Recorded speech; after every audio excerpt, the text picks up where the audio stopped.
Hey guys, what is up? This is Mr. A. Crizzy here. And in today's review, after reviewing 28 Days Later, this review is going to be on 28 Weeks Later, released in 2007. 28 Weeks Later is the sequel to 28 Days Later, and so in this movie, 6 months after the events of the first movie, the rage virus has all but annihilated the population of the British Isles.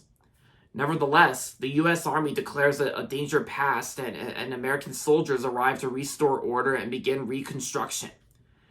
Refugees return to British soil, but one of them carries a deadly secret. The virus is not gone, and is even more dangerous than before. And this movie stars Rose Byrne, Robert Carl, and etc. So, after watching the first movie, I also watched 28 Weeks Later, not long ago. And I gotta say, well, it's not as fantastic as the first movie, but it is a great one regardless. I thought this was a great sequel to 28 Days Later, for 28 Weeks Later. Yeah, but I think as for this movie, turns out, the movie's well shot, of course. It doesn't have bad cinematography. I thought the shots I thought were well edited, and I gotta say, when it comes to new actors in this film, the performances in this movie weren't bad. I thought they weren't as fantastic like in the first movie, but I gotta say, everyone did a fine job in this film, and yeah, because.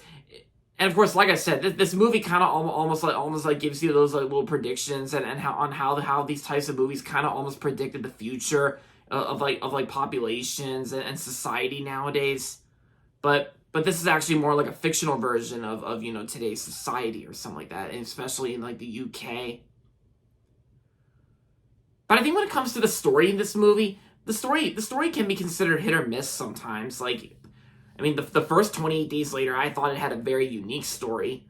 But here in this movie, it's kind of hit or miss in my opinion. But regardless, I thought 28 Weeks Later, I thought was a great movie released in 2007. And like I said, the performances weren't really that bad. I do love Rose Byrne. I gotta say, Rose Byrne does a great job in this film. I always liked Rose Byrne, and yeah, I got my Bluey shirt on, and, Rose Byrne guest starred in one of the episodes of Bluey, the Onesies episode. And as for Robert Carl, I first knew about Robert Carl when he was on that show Once Upon a Time, where he played Rumpelstiltskin on the show. And I thought, his performance here, I thought, was pretty good. And yeah, and of course, just like the first movie, there can be some disturbing images and some disturbing creature designs on the zombies or something like that. Even especially when it comes to this rage virus that's been affecting people in this film, just kind of like in the first movie.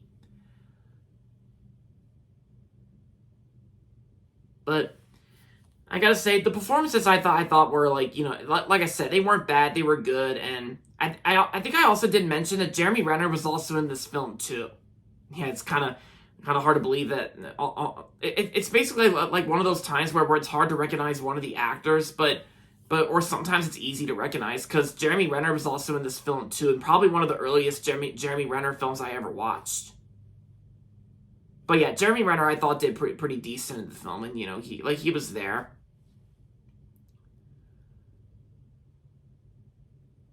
And yeah, so overall, 28 Weeks Later, I thought was just a great sequel, and I'm gonna give 28 Weeks Later 4 stars out of 5. Yeah, and like I said, it's not as fantastic. It's not as good as the first 28 Days Later, but regardless, it's still a great sequel nevertheless. Yeah, so that's pretty much all there is to say for my thoughts on this movie. So there you have it, guys. That's going to be it for my movie review on 28 Weeks Later. Hope you guys liked it. And if you're not subscribed yet, don't forget to subscribe if you haven't yet.